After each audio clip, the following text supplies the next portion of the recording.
Good day and welcome to another edition of the Military and Foreign Affairs Network. I'm your host, the voice of reason. So, in the coverage of the ongoing conflict inside of the Tigray region and the civil war that is taking place inside of Ethiopia, the fighting continues.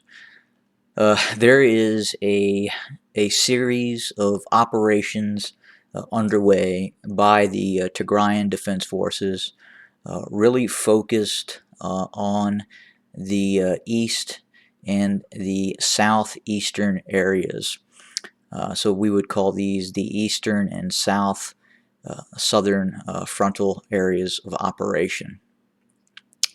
The main attacks right now that are being conducted by the Tigrayan Defense Forces are into the Afar region, and there has been a series of really you would call them devastating defeats that have occurred against Amhara militia and Ethiopian army units in these areas, and there has been some rather significant penetrations deep inside of the Afar region, and these are designed again to set up buffer zones and strong points to prevent any sort of operations into the Tigray region proper.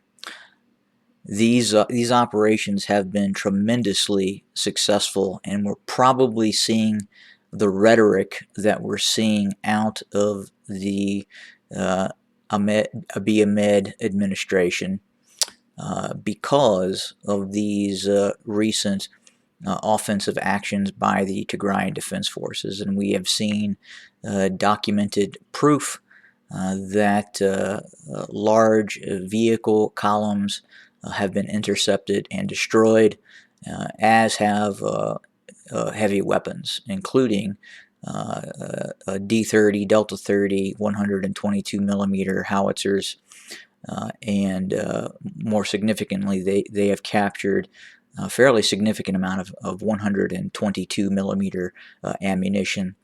These obviously can be used against the opposition force, and these munitions can also be turned into improvised explosive devices as well to prevent further accesses of advanced into the Tigray region. Another operation that is underway, and probably more significant and even more concerning for the Amhara militias and the Ethiopian army, is the operation in the south. So we believe at Military and Foreign Affairs Network that the town of Kobo could be threatened, and the information that we are receiving is that the Tigrayan Defense Forces could be moving along two axes of advance to envelop Kobo on either side from east and west. And our understanding is that the TDF is moving along these hill and mountain ranges south, as along this axis as well. And we could see strong points of the TDF running along these mountain ranges and then eventually cutting Kobo off via creating blocking formations along this river. There's only really one or two methods of forging this area, and that is this access point, and then obviously further to the west here as well.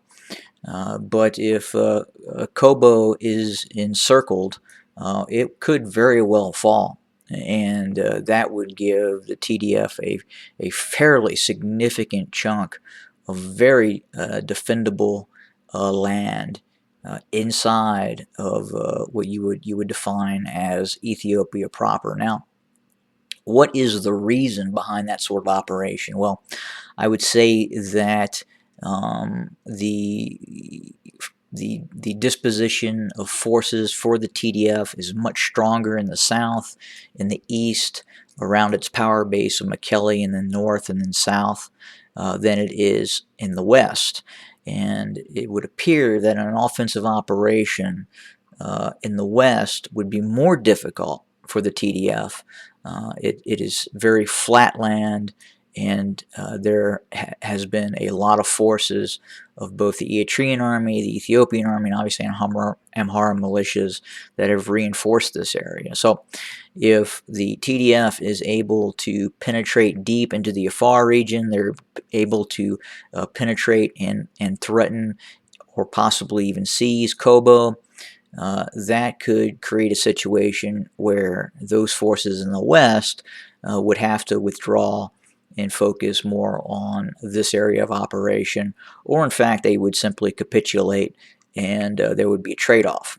There would be a trade-off for the west, and possibly the TDF would move out of these areas at some point.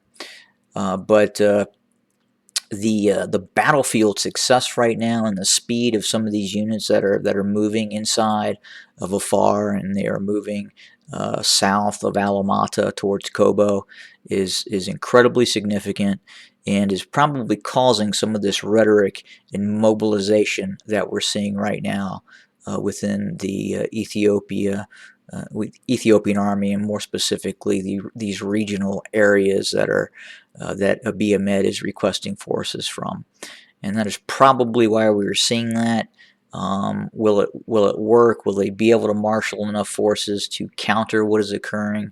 I'm not so certain we're seeing a general offensive by the Ethiopian army, but more of desperation on the part of the Ethiopian army, the Amhara militias, to stem the tide and the momentum of the Tigrayan Defense Forces.